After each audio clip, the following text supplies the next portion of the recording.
Have you ever opened an old, crumbling cookbook and found a sandwich recipe so strange, so forgotten, that you wondered if time buried it on purpose?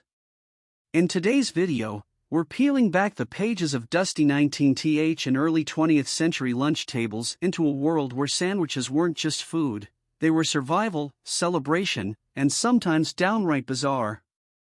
We're talking about mashed potatoes between bread, pineapple paired with fried spam, and grape jelly served alongside cold roast chicken.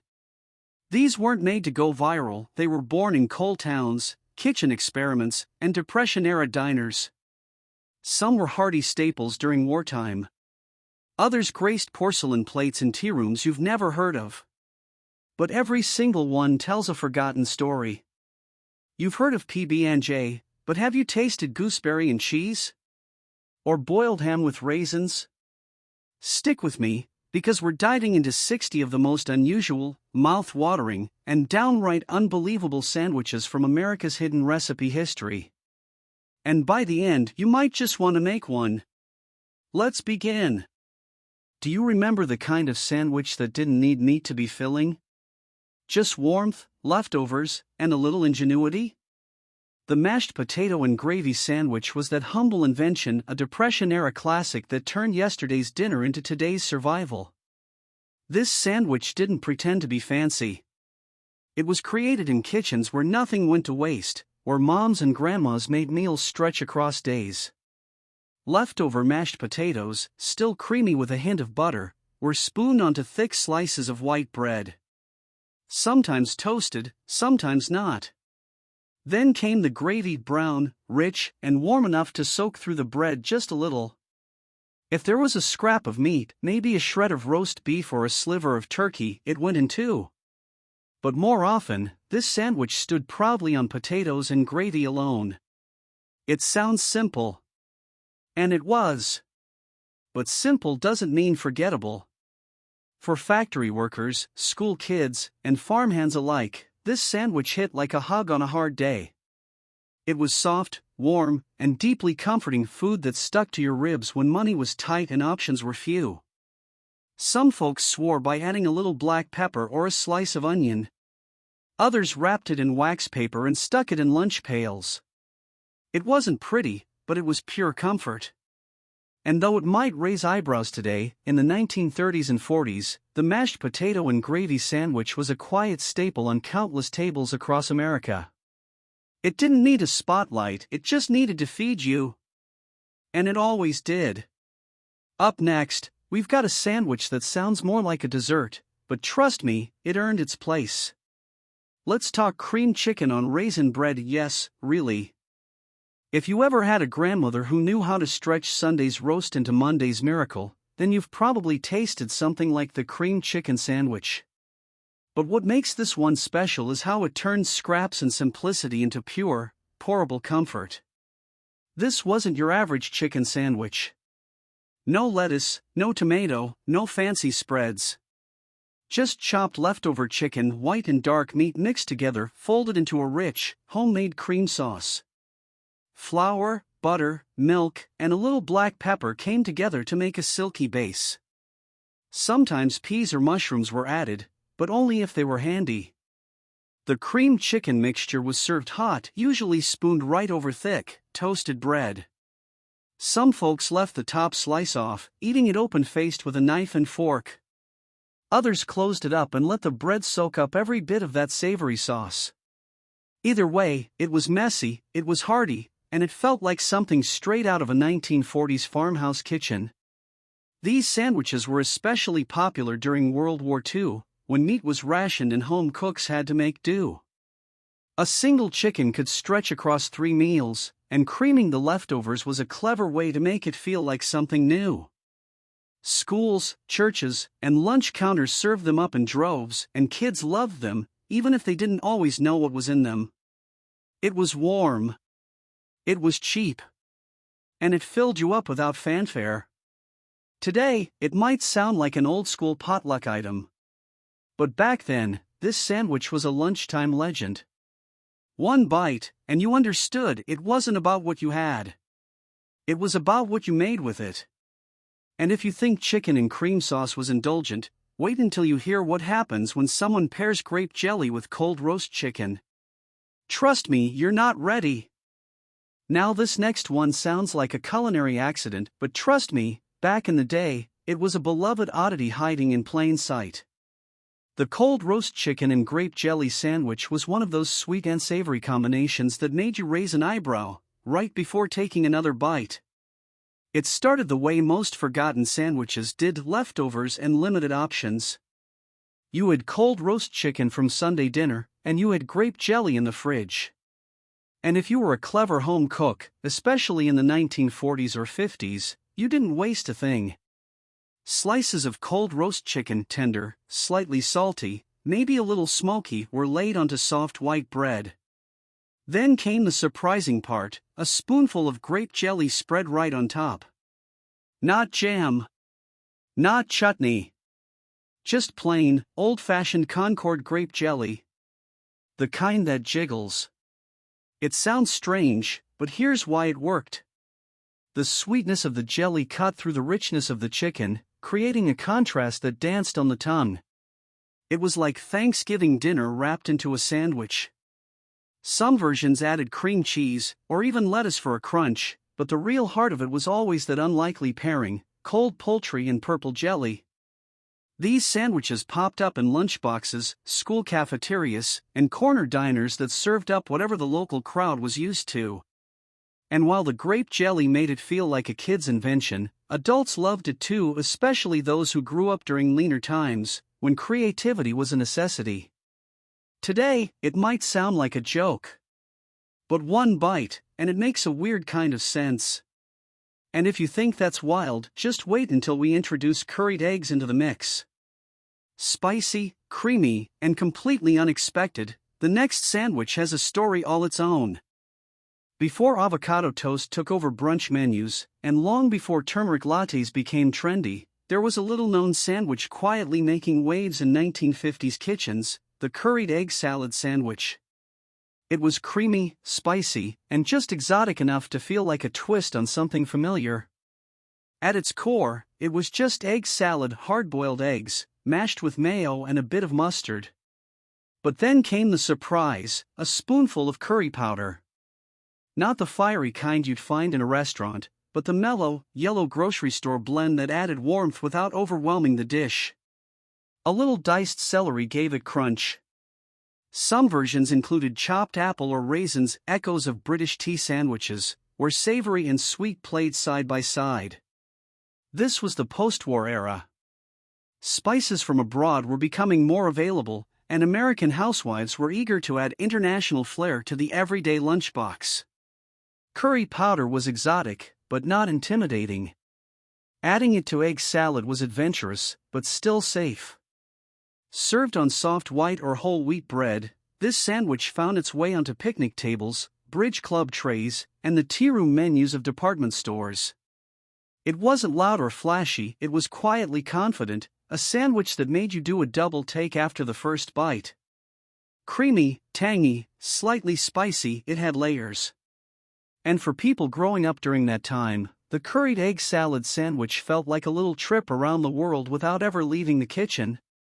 Today, you'll barely find it outside of vintage cookbooks. But those who remember it really remember it, know it was a hidden gem of mid-century lunch menus. And if you're craving bold flavor, hang tight, because the next sandwich goes full throttle with anchovies, eggs, and a bite you won't forget. This one's not for the faint of heart. The anchovy and egg sandwich was bold, briny, and entirely unapologetic. It was the kind of sandwich that didn't care if you liked it or not, and that's exactly why some people loved it. Back in the early 20th century, anchovies were everywhere. They came in tiny tins packed in oil or salt, stored in pantries next to sardines and potted meats. Immigrant families, especially from Southern Europe, knew how to stretch a can of anchovies across meals. And pairing them with eggs? That was old-world wisdom, mixing strong flavor with soft texture. This sandwich usually started with a hard-boiled egg, sliced or mashed. Then came the anchovies, just a few, laid gently on top. Some folks mixed them right into a chopped egg salad with a little butter or olive oil. Others added a smear of mustard or a pinch of black pepper to cut the salt. Served on rye or a crusty roll, the anchovy and egg sandwich was intense, but deeply satisfying. It was a worker's lunch, a bachelor's snack, or the kind of thing your Italian or Portuguese neighbor swore by. It showed up in early American deli menus and faded cookbooks, often recommended as a protein-rich meal for active men. The flavors were strong. Salty. Oily. Deeply savory. It didn't care about broad appeal. It was made for people who liked flavor that lingered. Over time, as palates grew milder and the average lunch got safer, sandwiches like this quietly disappeared. But for those who remember, anchovy and egg was a flavor bomb you didn't see coming and never forgot. Next up, we're sweetening things up again with cottage cheese and pineapple. Yes, in a sandwich. And somehow, it worked. Some sandwiches are savory. Some are sweet. And then there's the cottage cheese and pineapple sandwich right in the middle, where flavor meets freshness and texture tells the story. This one came straight from the pages of 1940s and 50s health cookbooks, the kind that promised vitality, digestion, and elegance all in one bite. It wasn't a working man's lunch. This was more of a ladies' garden club sandwich served with iced tea, pastel napkins, and maybe a sprig of mint on the side. The core idea was simple: soft white bread, sometimes toasted, sometimes not, spread with creamy cottage cheese. Then came the pineapple, crushed, sliced, or chunked, drained just enough to keep the sandwich from getting soggy. The sweetness of the fruit played against the mild tang of the cheese. Some recipes even added a touch of mayonnaise or a sprinkle of paprika for flair.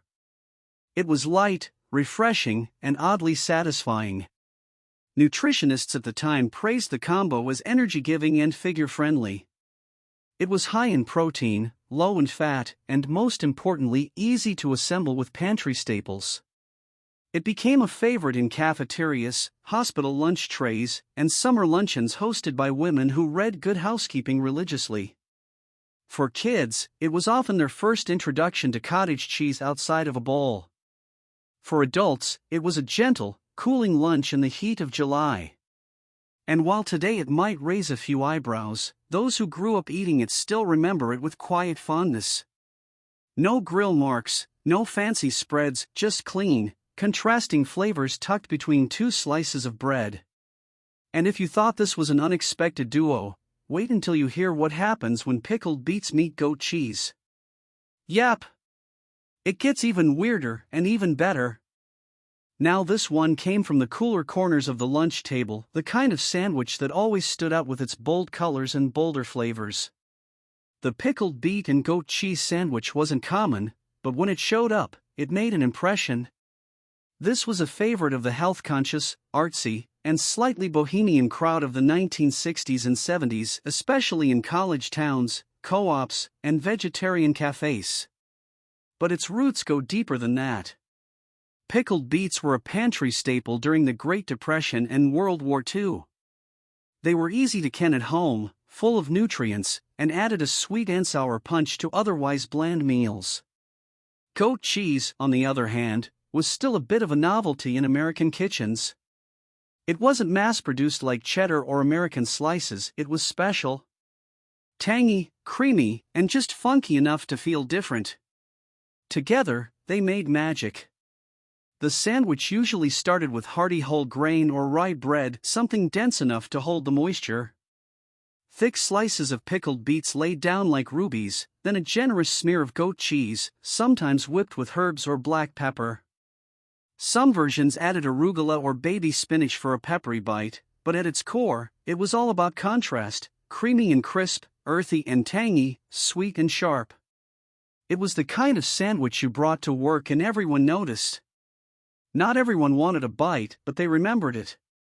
Over time, this combo faded from mainstream menus. Too bold for fast food.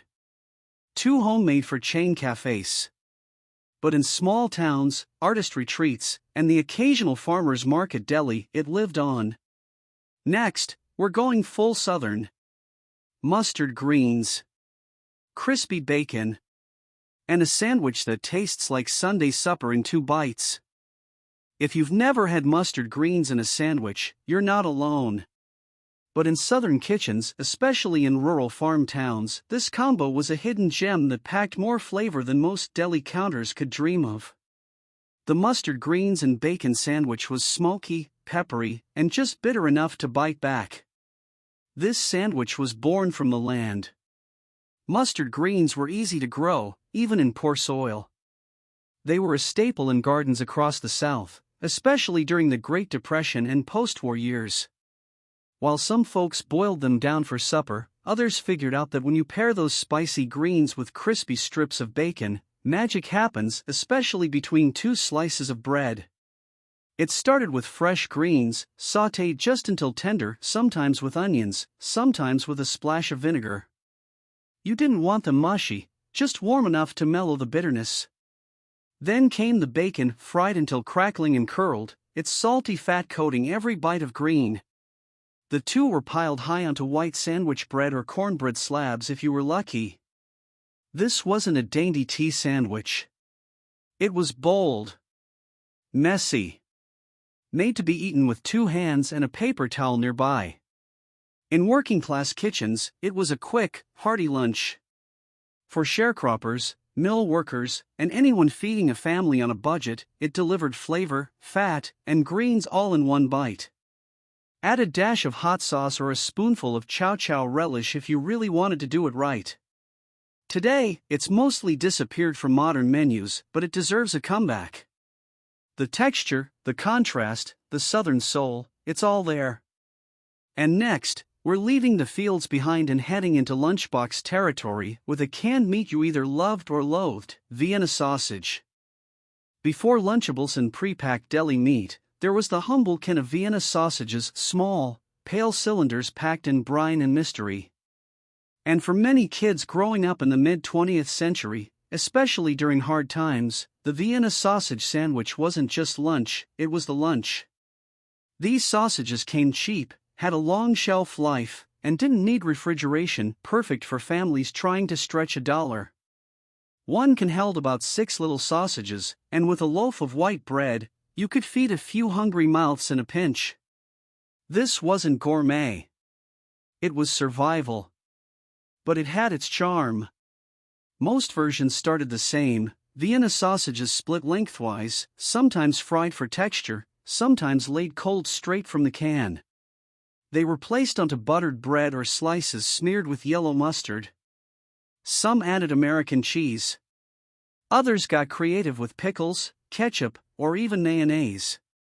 But even plain, the sandwich had a salty, soft, meaty flavor that stuck with you. For school lunches, it was quick. For factory workers, it was fuel. And for a lot of kids, it was a treat, especially when mom tossed one in with a slice of government cheese and a thermos of Kool-Aid. It didn't matter that the sausage came from a can. What mattered was that it was filling, reliable, and oddly comforting in its own way. Sure, it's the kind of sandwich that's become a punchline today. But back then, it was part of daily life. And like so many forgotten foods, it wasn't about the ingredients, it was about making something work with what you had. Up next, a sweet and savory duo you didn't see coming, cheese and apple butter. And yes, it absolutely belongs between bread. This next sandwich feels like something pulled straight from an old Pennsylvania farmhouse, or maybe a church potluck in the fall of 1948. The cheese and apple butter sandwich wasn't flashy, wasn't trendy, and yet, it stuck in people's memories like a warm October afternoon. It was simple, yes, but not plain. Thick sliced white or whole wheat bread. A generous layer of apple butter, deep brown, spiced with cinnamon and clove, often homemade from the last of the season's apples. And then came the cheese. Not just any cheese, usually sharp cheddar. Something firm, slightly crumbly, with a tang that stood up to the sweetness of the apple butter. The combination? It was magic. Sweet met salty. Creamy met sticky. The spices from the apple butter danced with the bite of the cheese in a way that felt accidental but wasn't. This sandwich had its roots in Pennsylvania Dutch country, where apple butter was a fall tradition and cheese was always on the table. Farm families would use what they had: fresh preserves, cellar-stored apples, homemade loaves, and blocks of local cheese. And during harvest season, this sandwich made its way into baskets taken out to the fields. Later, it became a staple in school lunches, especially in parts of the Midwest and Appalachia. You might find it wrapped in wax paper, alongside a handful of nuts or a homemade oatmeal cookie. It was the kind of lunch that didn't melt, didn't spoil, and still tasted like home. And somehow, even without meat or mayo, it filled you up. Today, the cheese and apple butter sandwich is almost forgotten, tucked away in the margins of vintage cookbooks. But one bite, and you'll remember why it mattered.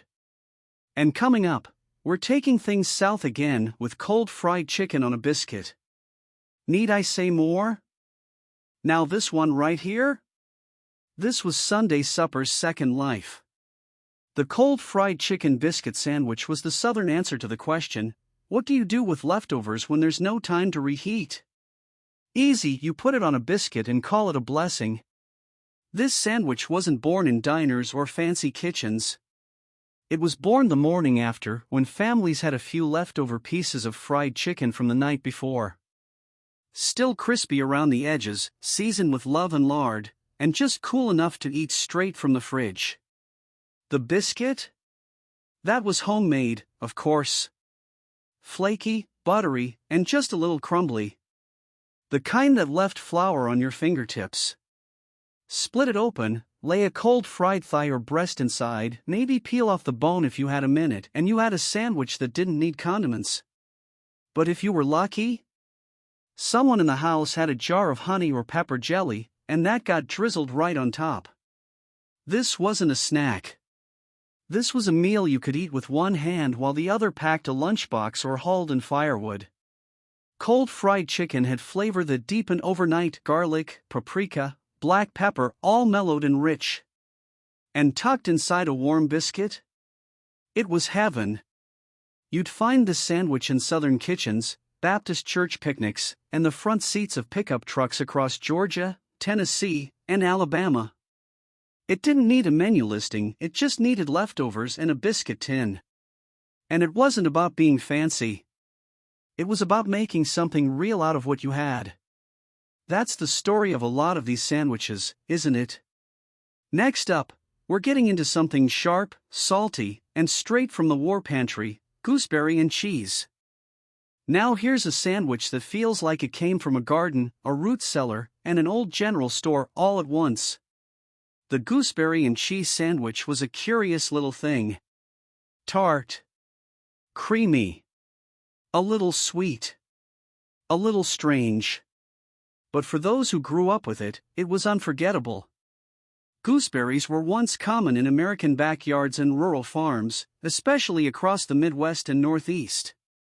They were small, green or deep purple, and packed a sour punch.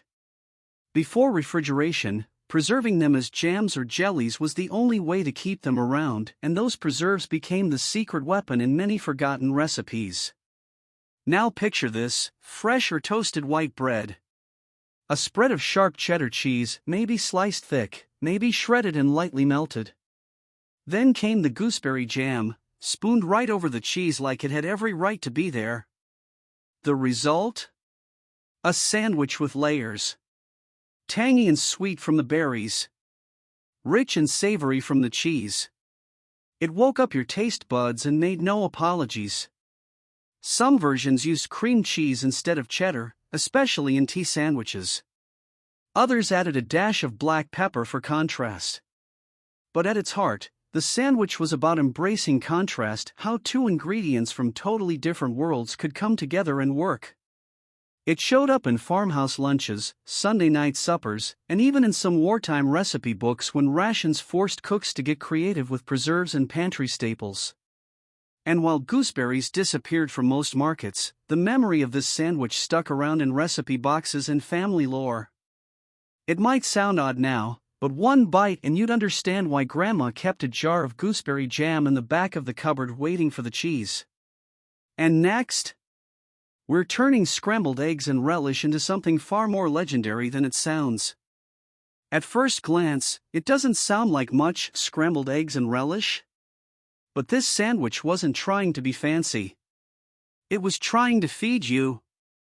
And for thousands of working-class families across America, especially during the 1930s and 40s, it did just that cheaply, quickly, and with a surprising burst of flavor. This sandwich was a breakfast for lunch classic, born out of two things most kitchens always had: eggs and condiments. Scrambled eggs, soft, fluffy, maybe with a splash of milk or pat of butter, were piled onto slices of bread. But then came the twist, a spoonful of sweet pickle relish. It might sound strange, but it made perfect sense. The eggs were warm, rich, and mild. The relish was tangy, crunchy, and sweet. Together, they created something unexpected, bright and savory, like a deconstructed deviled egg, turned into a sandwich.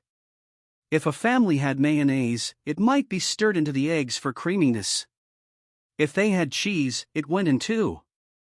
But the core remained: soft eggs, sharp relish, and white bread, usually plain, occasionally toasted. Some versions even added a touch of mustard or chopped onion for an extra kick.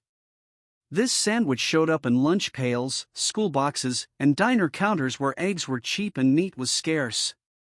It was especially popular during World War II, when rationing meant stretching proteins and making the most of what you had. And for kids who grew up on it, the taste of sweet relish cutting through warm eggs is something they still remember. It wasn't glamorous, but it was good. Honest. Filling. And while scrambled eggs may have moved back to the breakfast table, this sandwich proves they once held their own all day long. Coming up next? A crunchy, creamy combo you didn't know you missed: ham salad with celery. If you grew up with a hand-crank meat grinder clamped to the kitchen counter, you probably already know where this is going. The ham salad with celery sandwich was a lunchtime classic that turned leftovers into legend, and no church picnic or school lunch tray was complete without it. It started, of course, with leftover ham. Usually from Sunday's supper, or maybe sliced off a holiday roast. The meat was finely chopped or run through the grinder until it had a soft, spreadable texture like pâté, but pink and humble. To that, you'd add mayonnaise, a touch of mustard, maybe some chopped pickles or sweet relish. But the real secret? Crunchy, cold diced celery. That celery changed everything. It added snap, brightness, and just enough freshness to cut through the richness of the ham and mayo. The result was creamy, salty, tangy, and with every bite, a little crunch. This wasn't just a sandwich, it was a solution.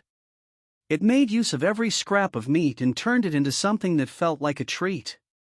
In the 1940s and 50s, it showed up everywhere, packed in wax paper for school kids, tucked into lunchboxes at textile mills, or served on soft white bread triangles at ladies' luncheons with a sprig of parsley on top. Some families swore by adding boiled egg. Others folded in a pinch of paprika. But every version had that same balance: comforting, thrifty, and surprisingly full of flavor. Ham salad sandwiches were proof that you didn't need fresh cuts or fancy tools to make something delicious.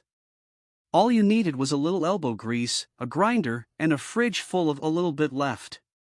Coming up next? Sweet meets savory again with pork and apple chutney, a sandwich that tastes like fall in every bite. If autumn had a flavor, it might just be this sandwich. The pork and apple chutney sandwich was a cozy, cold-weather favorite that felt like something straight from Grandma's cast-iron skillet, and it was every bit as comforting as it sounds. This sandwich made its way into American kitchens in the 1950s and early 60s, especially in regions where pork was plentiful and preserves were homemade. Leftover roast pork, sliced thin or shredded, was layered onto hearty bread, often whole wheat or rye. But the real magic came from the apple chutney. Now, this wasn't applesauce. It was chutney, chunky, spiced, and just a little tangy. made from tart apples, onions, vinegar, brown sugar, and warming spices like ginger and clove. Sometimes raisins or mustard seeds were mixed in for texture and bite. It was a condiment with a backbone, and it gave new life to plain pork. When paired with the savory richness of roast pork, the chutney brought balance, a sweet tart spark that made each bite feel layered and thoughtful. This sandwich didn't need cheese or mayo. It was flavorful enough on its own. You'd find it at post-holiday luncheons, tucked into brown bags at office jobs, or served at community potlucks where someone always had a jar of homemade chutney to share. It was resourceful and elegant all at once, the kind of meal that tasted like it took effort, even when it didn't. It wasn't flashy, but it lingered. The spice. The sweetness. The warmth of slow-cooked pork meeting the brightness of preserved fruit. It made you pause and maybe wish you'd saved more leftovers. And up next? A meat and slaw mashup that gave deli sandwiches a run for their money, bologna and apple slaw. Crunchy, creamy, and totally underrated. This one right here is pure lunchbox gold. The bologna and apple slaw sandwich was the unexpected hit of the 1960s, a little sweet, a little tangy, and a whole lot of texture. It's the kind of sandwich you didn't think much of when you were a kid, until you grew up and realized just how smart it really was. It all started with bologna, America's budget-friendly meat of choice. Fried, cold, or straight from the package, it was always on standby. But paired with apple slaw? That's where it got interesting. Apple slaw was a crunchy mix of shredded cabbage, crisp apples, and a creamy dressing made from mayo, vinegar, sugar, and sometimes a pinch of celery seed. The apples added natural sweetness and bite, while the slaw itself brought freshness that cut through the richness of the bologna. Pile it high on soft sandwich bread, or better yet, a warm hamburger bun, and suddenly this wasn't just a quick lunch, it was a texture lover's dream. This sandwich came from practical places, school cafeterias, church picnics, and the back of old community cookbooks where creative moms shared tricks for making something out of nothing. It was cheap, fast, and unexpectedly balanced. Some versions melted a slice of American cheese over the bologna first. Others served it cold, letting the slaw soak slightly into the bread. Either way, every bite delivered salty, sweet, crunchy, creamy, all wrapped up in a sandwich that didn't look like much, but always delivered. It may not be trending on social media, but for those who remember it, this sandwich was a lunchtime legend. Next, we're heading into salter waters with fried Spam and pineapple. Trust me, Hawaiian inspiration meets Depression-era thrift, and it works. If one sandwich could sum up post-war comfort food and tropical imagination, it's the fried Spam and pineapple sandwich. This one took off in the 1950s, right when American kitchens were getting bolder, canned meats, canned fruits, and bold flavors all in one bite. Spam, the infamous pink brick in a can, had become a household staple during World War II. It was cheap, didn't spoil, and fed millions of GIs across the globe. But after the war, many Americans brought their taste for Spam home with them and started getting creative. Enter the pineapple ring. Inspired by Hawaiian flavors, and heavily marketed that way, home cooks started pairing salty, sizzling slices of Spam with juicy, caramelized pineapple, often pan-fried right next to each other. That contrast? It was magic. The crispy, savory Spam played perfectly with the sweet, tangy burst of fruit. The sandwich was usually assembled on a toasted hamburger bun or soft white bread. Some versions added a smear of mustard or a slice of American cheese. Others layered it up like a tropical burger, complete with lettuce or a touch of mayo. But the real flavor punch came from just two ingredients: porky, golden Spam and a sweet, syrupy pineapple ring. You'd find this sandwich at backyard cookouts, military base picnics, and school cafeterias in the 60s and 70s. It was affordable, fun, and easy to make in big batches. And despite what food snobs might say, it was delicious. Sure, it came from a can. But it had heart. It had balance. and it made you feel like you were eating something special, even when money was tight. Up next, a strong, salty bite from the old country, pickled herring like you've never seen it before. This next sandwich comes from across the ocean and straight out of the immigrant lunchboxes of early America. The pickled herring sandwich was bold, unapologetic, and packed with history. If you saw one at the table, chances were, someone in the family had roots in Scandinavia, Eastern Europe, or the Jewish communities of New York City. Pickled herring had been a staple in Northern Europe for centuries. It was preserved in vinegar or brine, often with onions, spices, and sometimes a touch of sugar. When families immigrated to the U.S. in the late 1800s and early 1900s, they brought their preservation know-how and their love for strong, salty fish. In the early days, refrigeration was rare, and canned or pickled foods were survival. Herring, packed in jars or tins, was cheap, lasted forever, and delivered a serious punch of protein. The sandwich? It was usually served on dark rye or pumpernickel bread, with a thin smear of butter or cream cheese to soften the intensity. The herring might be laid whole or chopped fine, sometimes mixed with onions or sour cream for a gentler bite. It wasn't for everyone. The flavor was strong, the texture soft and oily, the aroma unforgettable. But for those who grew up with it, it was tradition, comfort, and identity, all between two slices of bread. You'd find it in tenement kitchens, packed for lunch at garment factories, or laid out on deli counters in neighborhoods like the Lower East Side. Over time, it faded from most American homes, replaced by more neutral tastes. But for those who remember, that first bite of pickled herring, salty, tangy, rich, still tastes like home. Coming up next? Something much milder, but just as classic. A soft blend of cheese and chives, tucked between slices and perfect with a cup of tea.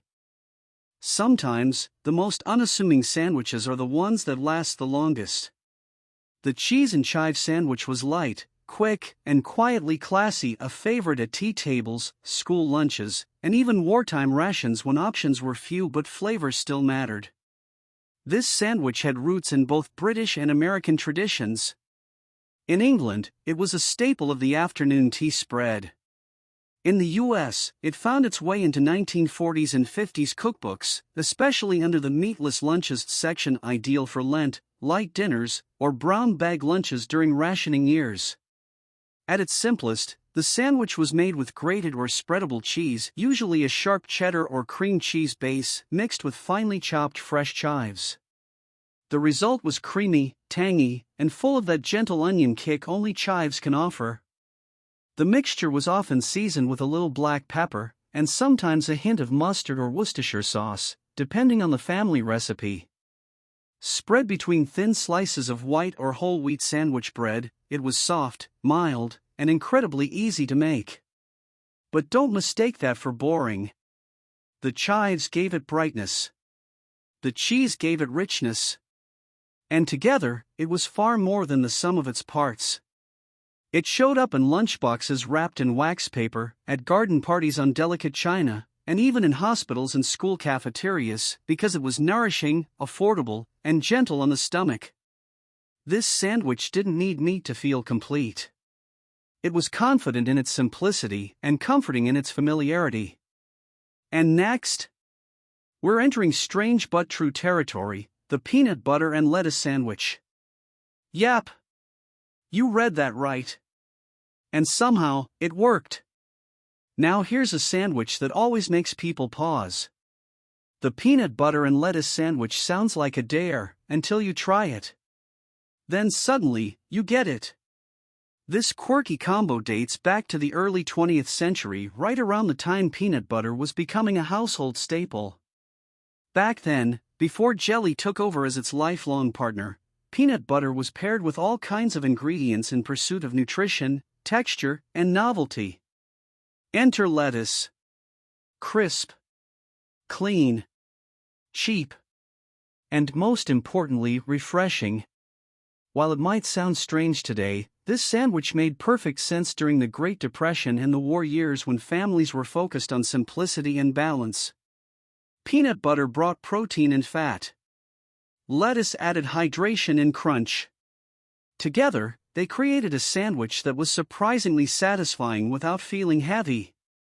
Most versions were made with plain white sandwich bread. The peanut butter was spread thick, smooth, or chunky, depending on the household. Then came a single, large leaf of iceberg or romaine lettuce, laid flat like it belonged there. No mayo, no extras. Just two ingredients doing more than you'd expect. It became a common lunchbox staple for kids in the 1940s and 50s. Moms loved it because it was affordable and mess-free. Kids liked it because it crunched.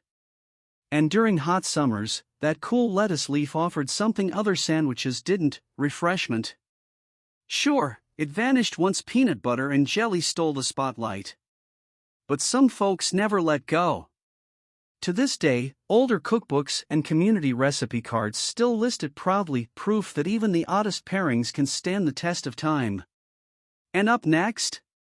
A sandwich that feels more like dinner than lunch: cold salmon croquettes, crisp to perfection and packed between bread like a Southern classic reborn. If you grew up in the South or near any kitchen that didn't waste a thing, you probably met the cold salmon croquette sandwich at least once. It didn't look like much. But one bite in, and you knew exactly why it stuck around for generations. Salmon croquettes were a staple in working-class kitchens from the 1930s through the 1960s. Canned salmon was cheap, packed with protein, and didn't need refrigeration. Croquettes, little patties mixed with breadcrumbs, onion, egg, and seasonings, were fried up golden and crisp, then stacked high on dinner plates, usually with a scoop of mashed potatoes or a side of beans. But the next day? That's when the magic happened.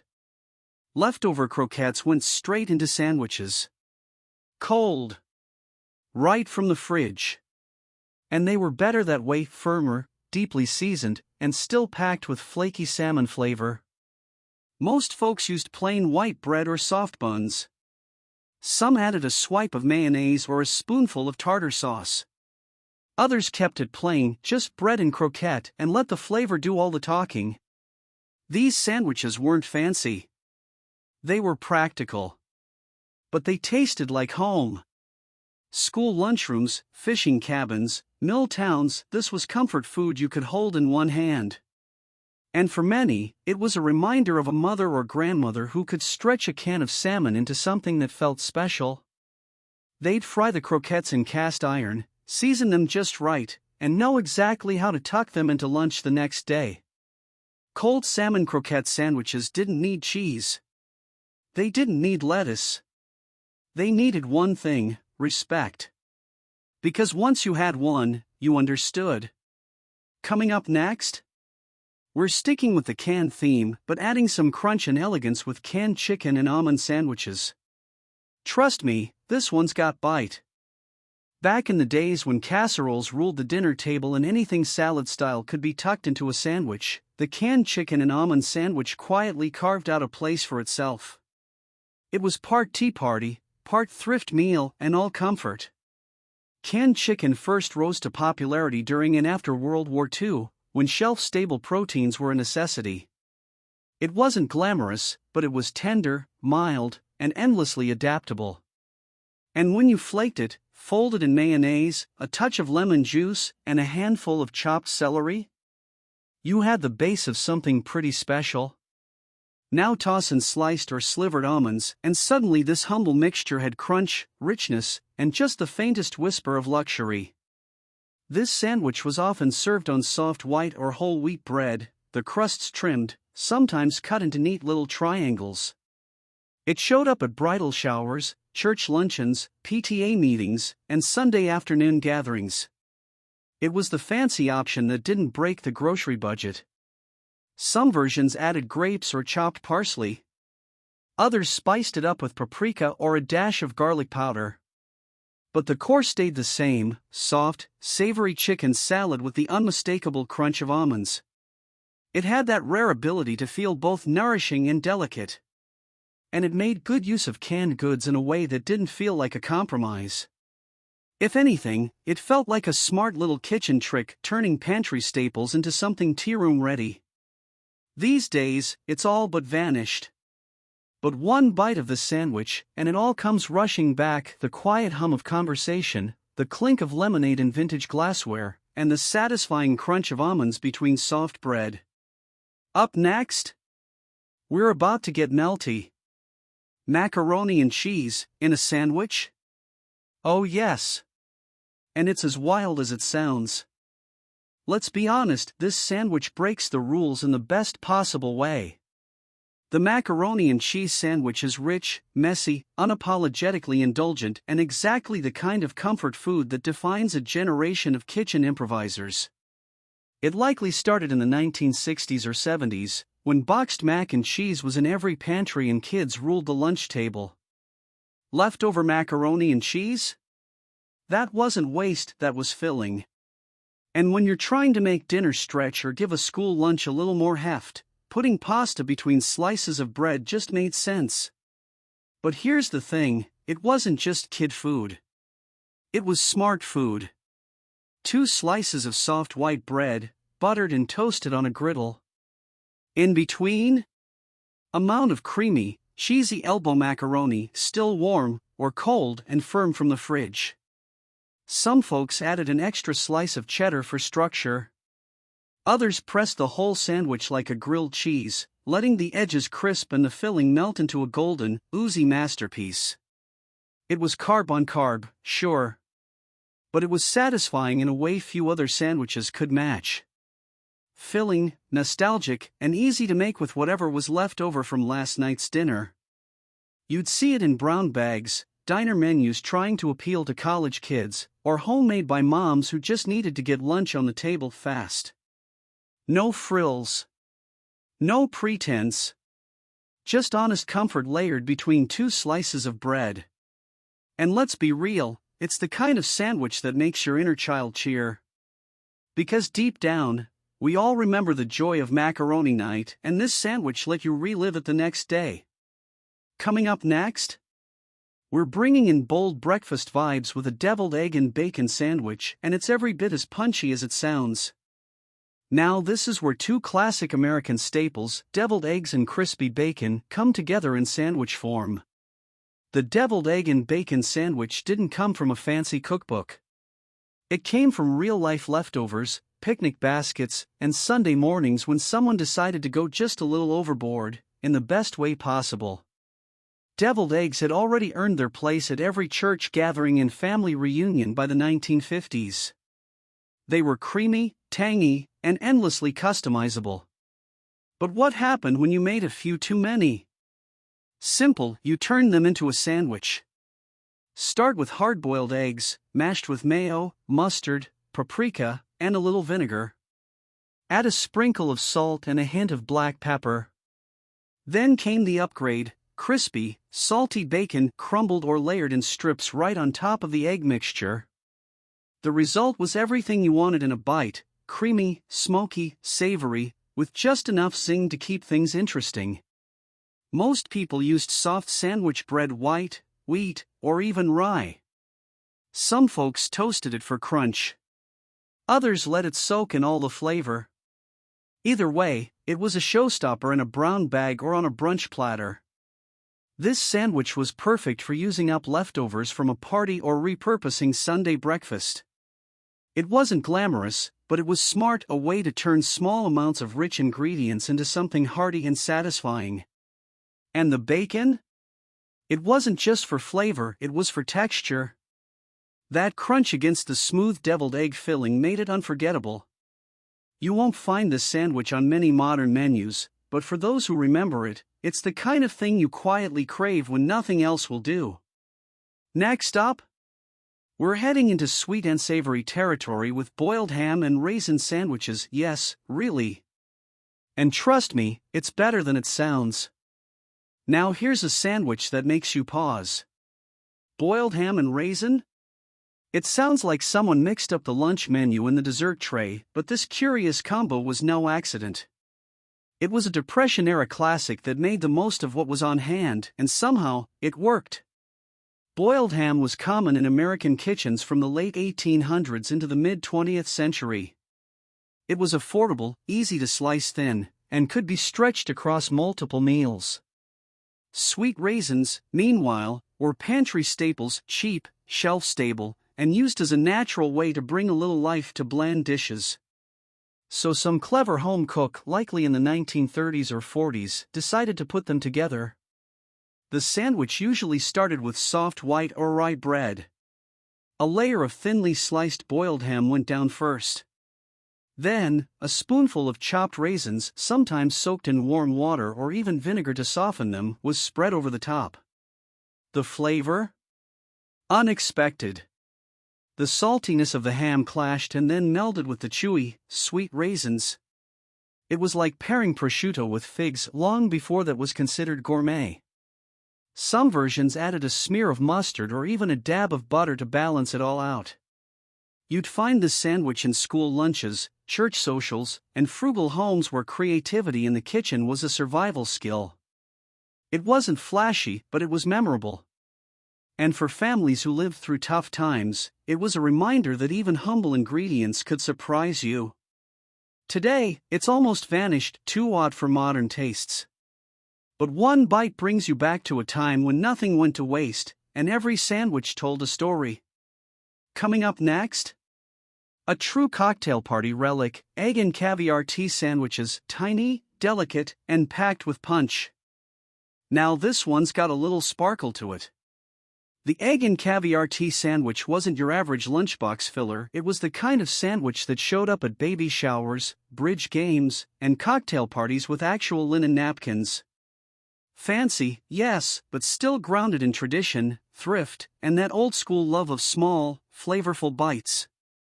The egg part was familiar, hard-boiled eggs mashed with mayonnaise, a touch of mustard, maybe some minced chives or dill.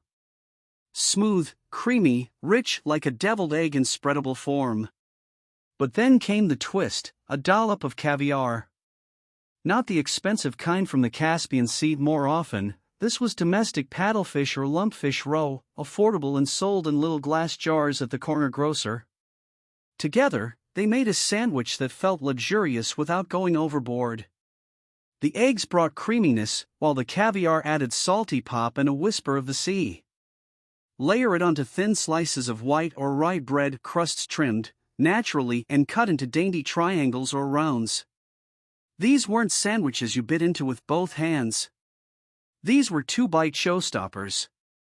They became popular in the 1940s and 50s as American homemakers embraced the charm of European-style entertaining.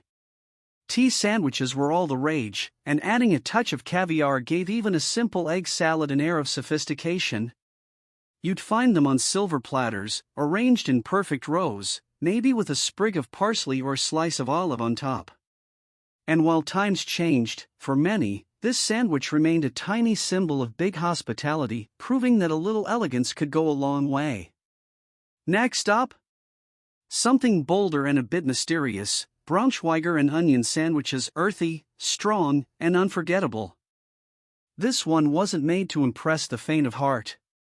The Braunschweiger and onion sandwich had flavor, attitude, and a distinctly European backbone that made it a deli staple for decades. If you grew up near a German butcher, an Eastern European neighborhood, or an old-school Midwestern lunch counter, you probably know exactly what we're talking about. Braunschweiger, a soft, spreadable liver sausage, came over with German immigrants and found a home in American kitchens by the early 1900s. High in fat, rich in iron, and packing a smoky punch, it was the kind of meat you either loved instantly or grew into. Paired with sharp, raw onions, that's when the sandwich got real. Typically served on rye bread, though white or wheat weren't uncommon, this sandwich was simple. A thick layer of Braunschweiger spread across one slice. A few rings of raw white or red onion laid gently on top. Maybe a dab of mustard or mayo, depending on family tradition. And that was it. It was strong, earthy, comforting in a way that reminded you of Sunday supper in Grandma's wood-paneled kitchen. The kind of sandwich Grandpa would eat with black coffee, maybe a dill pickle on the side. During the 1940s through the 70s, it was a deli case regular wrapped in wax paper and sold alongside bologna, salami, and head cheese. For many working-class families, it was a reliable, nutrient-packed lunch that stuck to your ribs and didn't cost much. Today, it's fallen off most menus, but it still holds a place in the hearts of those who grew up with its rich flavor and distinctive aroma. Up next, we're adding a tropical twist to the classics with the pineapple and ham salad sandwich, sweet, creamy, and surprisingly summery. Now this one? This is pure mid-century magic. The pineapple and ham salad sandwich came straight out of the 1950s kitchen where pastel appliances ruled, fruit showed up in unexpected places, and every potluck table had at least one sweet and savory surprise. This sandwich wasn't just a meal, it was a mood. Think diced ham, often from leftovers, folded into a creamy mixture of mayonnaise, sometimes cream cheese, and the real star, crushed or tidily cubed pineapple. That burst of juicy sweetness took the saltiness of the ham and turned it into something new, something oddly refreshing. Add a bit of finely chopped celery for crunch, maybe a pinch of paprika or a splash of lemon juice to brighten it up, and you had a chilled ham salad that was just as at home in a Tupperware container as it was on crustless white bread at a bridal shower. Served cold on sandwich rolls, finger-sliced bread, or even crackers for more elegant occasions, this was a summertime classic. It showed up at church picnics, baby showers, and family reunions, often decorated with a sprig of parsley or even, if you really wanted to show off, a pineapple ring on the plate. This sandwich had it all: protein, sweetness, tang, crunch. It didn't care if it broke the rules of flavor, it leaned into it. And that's exactly why people loved it. Sure, it might sound like a relic of the Jell-O salad era. But bite into one, and you'll see why it earned its place in the recipe cards of mid-century home cooks. And next, we're going straight into comfort food territory with roast pork and applesauce, a Sunday dinner turned sandwich that'll hit you right in the memories. This next one tastes like Sunday dinner between two slices of bread. The roast pork and applesauce sandwich is the kind of meal that starts with leftovers and ends with something you never want to forget. It's simple, yes, but packed with warmth, history, and the kind of balance only comfort food can offer. Roast pork was a mainstay in American kitchens throughout the 20th century, especially in rural and working-class households. Slow-cooked in the oven with garlic, herbs, and a little fat, it was hearty, flavorful, and made enough to last a few days. And when Monday rolled around, that leftover pork wasn't reheated, it was sliced cold and layered into sandwiches. But then came the twist: applesauce. This pairing actually dates back centuries. Pork and apples have always had a culinary connection. The savory, salty richness of the meat finds its match in the sweet, slightly tart brightness of applesauce. Spread directly on the bread or spooned over the meat, it turned what could have been a dry sandwich into something juicy and unexpectedly refreshing. The bread was usually soft white, whole wheat, or even a crusty roll if you had it. Some folks added a smear of mustard. Others went totally minimalist: pork, applesauce, bread. Done. It was the kind of sandwich you threw together in a quiet kitchen, maybe with a cup of coffee, maybe after a long day. It didn't try to be fancy. It just made you feel full, satisfied, and maybe a little nostalgic for a time when food didn't need much to taste just right. Coming up next, we're lightening things up with the cool crunch of a crab salad and celery sandwich, a deli-style favorite that brought coastal vibes to any kitchen. If you grew up anywhere near a coast or had a mom who loved a good deli counter, you probably remember the crab salad and celery sandwich.